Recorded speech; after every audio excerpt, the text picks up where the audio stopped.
All right, everyone, I finally have my ranged rogue penetrating shot build, and this build will fit that fantasy of playing that ranged sniper, kiting out your opponents and blasting them from afar. Let's dive into it. As per usual, I will have a link to the build in the description down below if you guys want to check it out. Talking about the skills here, this is where it gets pretty exciting already. So we're actually gonna go full ranged with puncture or a forceful arrow instead of puncture or anything like that.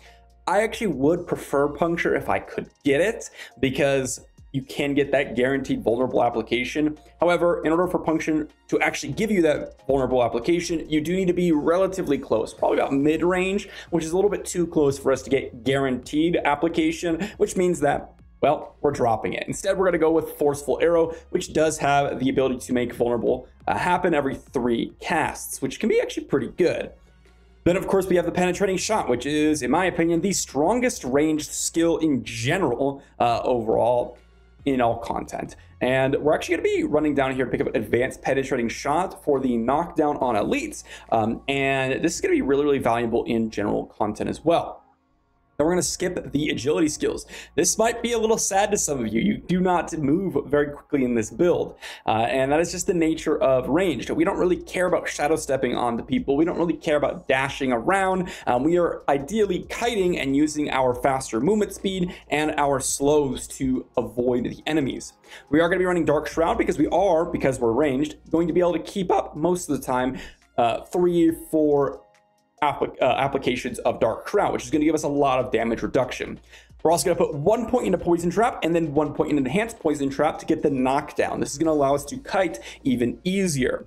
Then down here, we're going to go with 2 imbuements, Shadow Imbuement and Poison Imbuement. Shadow Imbuement is going to be critical in order for us to get some extra AoE damage out, which is going to help us a lot in clearing waves. Poison Imbuement is, well, our single target ramp up, and it does a lot of damage, okay? We're also going to be running Frigid Finesse for extra damage against chilled enemies, and I have a really interesting combo with the aspects later on.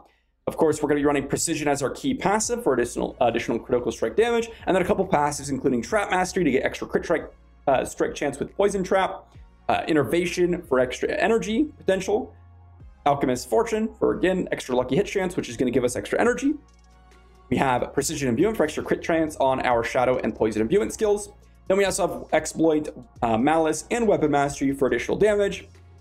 Since we're going to be knocking down with Poison Trap and Advanced Penetrating Shot, we're going to be running Concussive for additional crit strike chance. That's going to be the build. Let's dive into the aspects. So let's start off with the bow, and this is pretty interesting. You can actually run a standard crossbow, and in fact, that actually might be a little bit more DPS.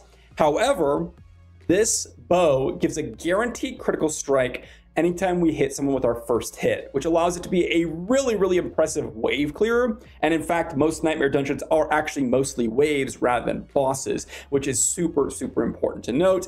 And I tend to get a lot of value out of this. It actually really good stats overall, and it just does pretty solid DPS with the passive here. Our boots here are going to be Penitent Greaves. This gives us the slow field when we walk around and gives us extra damage to chilled enemies. Now, that's why we're running Frigid Finesse, and with Frigid Finesse and Penitent Greaves, we're actually getting a ton of additional damage. And on top of that, we're going to be able to kite people extremely easy, which is core to the build survivability.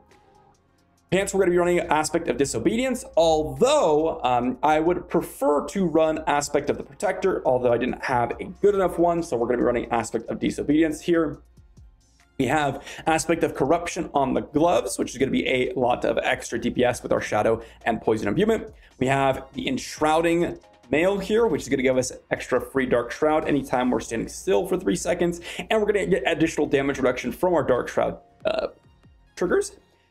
We also have the Might aspect for additional damage reduction from our basic skills. Then we have on our jewelry the Trick Shot aspect, which is going to give our penetrating shot 2 splitting off arrows when we hit someone. It's going to be a lot of extra AoE damage. We also have the rapid aspect, which is going to give us extra basic attack speed, which is going to be useful for building combo points.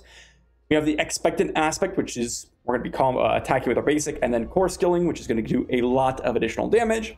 Then we have condemnation. This is actually really interesting because we do want the additional core skill damage and combo point damage. And on top of that, we really, really want to get that 3 combo points rolling, which we'll talk about that a little bit later on. We have the accelerating aspect here for additional attack speed. However, I would prefer to have Edge Masters, and I would, except it's disabled. So if you have Edge Masters, then I would go with Edge Masters, but if you don't, or it's disabled still, then just run, accelerating. That works as well. As for gems, you really want skulls in your jewelry for additional armor. You want emeralds in your weapons for additional crit strike damage against vulnerable enemies. And for armor, this is again a decision you have to make. Are you prepared to kind of try to avoid as much CC as possible? Then rubies are going to be better, but topaz are going to give you that more, I guess you'd say, if you get CC, you don't get one shot aspect, which is useful. However, I find I get a little bit more value out of the rubies than I do out of the topaz, just in general. But topaz is actually extremely good as well. And the other thing we have to go over is stats before we dive into the Paragon and specialization. A few things with this. Critical strike damage is actually way important, especially critical strike damage and critical strike damage with imbued skills. Reason for this is we actually have a lot of critical strike amping, so we will get a lot of critical strikes naturally. So getting a lot of critical strike damage is going to be pretty big. Vulnerable damage is going to be pretty awesome as well. You can see mine is pretty low. On top of that, getting additional just overall damage with specifically imbued damage from distant, or damage versus distant. Those two are going to be pretty important, but in general they end up in the same bucket anyways. So yeah, you could go with pretty much any stat in here that's going to give you overall good damage, like damage with core, damage to marksman, etc. For specialization, we're going to be running combo points. Combo points is going to allow us to get massively increased damage, almost double damage on our penetrating shot when we use 3 of them. And in fact, it will be more than double when we have our 3 because of condemnation here, which is going to be extremely valuable. On top of that, we're going to get additional lucky hit chance, which is going to work with our passives, giving us extra energy over the course of time. On top of that, our Paragon board, here is where it gets a little bit more complicated. And obviously, I'm not going to go over every single node, but I do want to go over the glyphs and some of the Paragon board ultimate or legendary nodes that we picked up. Again, if you want a complete breakdown of every node and everything, you can see it in the description down below. First off, we have the combat glyph. This is going to be extremely important. This is basically a super important glyph for any build that is end game, because you're going to be critically striking for massive damage, and this is going to increase that damage even further and give us a little bit of energy back. Next one we have is exploit. Once again, this is another one that's pretty much used on every build for the guaranteed vulnerable application on an AoE and to give us extra vulnerable damage. Next one is going to be the infusion one. Now this one's a little bit more interesting, and one that I would never use unless you had 2 or more infusions on your bar, and we do. This one's going to give us extra imbued skill damage, and it's going to help us reduce the poison imbuement when we're using shadow imbuement cooldowns, and vice versa, assuming both are on cooldown. Next one is going to be the control one, and this is going to help do additional damage to chilled enemies. And guess what? Our penitent greaves are going to leave a trail of frost, which enemies are going to be walking into all the time. So this is going to give us a lot of extra damage there. Our last legendary node is going to be Ranger, and this is just going to give us 10% reduced damage, and additionally, we're going to have some additional marksman skill damage. The only legendary node we're going to pick up is going to be the Eldritch Bounty for additional damage with our imbuements, or rather increased damage with our imbuements, and also giving us a little bit of resistance, although that doesn't really matter. It's really all about the damage for that imbuements element. So I'm running through a tier 42 right now just to showcase, and this is by far my favorite range build. I've been working on penetrating shot since, the first beta. Penetrating shot has been my favorite range skill, and I find it to be the easiest to clear overall dungeons. However, the ranged playstyle is vastly different from the melee playstyle. You do kind of have to kite out your opponents, because you don't have as much healing and other stuff. You do have to make sure you're not getting hit by a bunch of random things. So ideally, the way this works, especially when you have suppressors here, which we do, is to run up, build up those 3 combo points, and then go ahead and detonate essentially your elites with 1 shot, which is pretty cool. And with this build, if you're running the condemnation, which gives you additional effectiveness from your combos, when you're running aspect of the expectant, you build up a massive amount of extra damage on your core skill when you build up those 3 combo points, and you basically 1-shot, if not 2-shot, most elites if you have a crit and if you have a imbuement active, which you basically always will, because imbuements give you extra crits, and also imbuements, you have 2 of them. So with the ability to reduce cooldowns on your glyphs, as well as you having 2 of them, you're going to be able to have an imbuement basically always. So the elites, as you saw there, die very quickly, and the actual packs die very quickly as well. What you'll notice with a lot of the ads is that the piercing ability on the build here goes through, and when it hits something, it kind of shoots out additional arrows, as you can see here, which is very, very nice to deal with a lot of the side ads. Another thing to consider is you kind of want to avoid taking damage at all times. Why? Well, you don't want to take damage, right? That's what a lot of people are going to say. But more importantly with this build is you want to keep your Dark Shroud stacks up. The reason why I oftentimes don't like Dark Shroud all that often unless I'm running a boss fight on my melee builds is because when you're melee, your Dark Shroud stacks fall off extremely quickly. However, when you're ranged, you can actually keep them up quite frequently and actually get meaningful damage reduction from them and prevent yourself from getting one-shot, because you will get one-shot if you're not careful.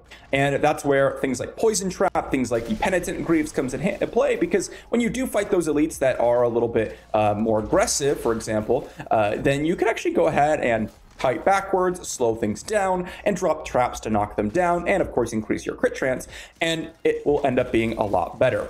But when you have packs like this, you can see I just instantly one-shot basically the entire pack with the Shadow Imbuement, because the Shadow Imbuement is key to really dealing with a lot of those elite packs, or just in general big AoE monsters. Now, I do want to show a potential higher tier monster, like a higher level elite or potentially a boss. So here's going to be a pretty good example of what one of the bigger elite packs are going to look like. Oftentimes what I like to do is drop a trap and then you literally just kill everyone in one shot. Check that out. That killed every single elite except for that one in the back. I guess I wasn't actually able to hit that one because it's behind the door. But it basically, if you're able to hit them, you one shot them. That is the power of Shadow Imbuement plus the penetrating shot. And we'll go ahead and activate this runestone and see if we spawn a little bit harder of an elite, but I believe it's basically almost done here. So we trigger the runestone, and we will actually have some sort of final fight here, which is going to be pretty interesting to showcase on the build. Again, drop the trap quite frequently if you can, because it gives you that extra crit chance for a short period of time, which is going to be really nice to combo with a lot of your additional penetrating shots here. Now you can do simple things like just run past all the enemies and kind of line them up, especially if you have corridors like this dungeon. Although this one has a lot of doors, which can be a little bit more tricky. But running into the boss fight, you want to start with Poison Imbuement here on the boss fight versus Shadow Imbuement on the ads.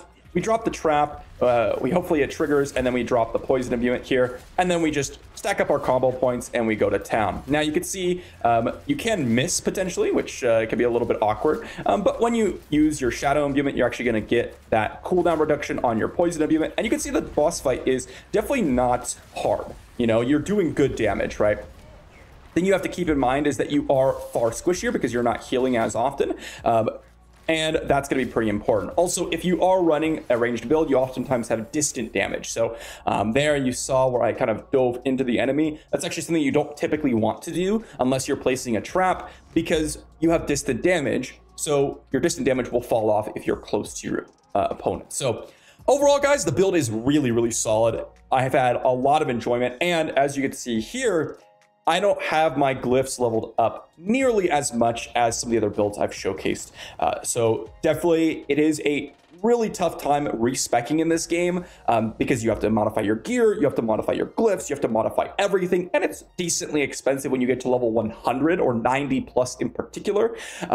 But, you know, I could get a ton of extra damage out of my marksman skills, a ton of extra damage from my imbuement skills, a ton of extra damage when hitting crowd controlled enemies. So we have a lot of improvements to make, but overall this is going to be a really, really good solid build that's going to work early to mid game, even into the end game. So if you're looking for that range fantasy, this is definitely what I recommend. If you guys enjoyed the video, be sure to like the video, sub to the channel, guys, and I'll see you all for a video soon.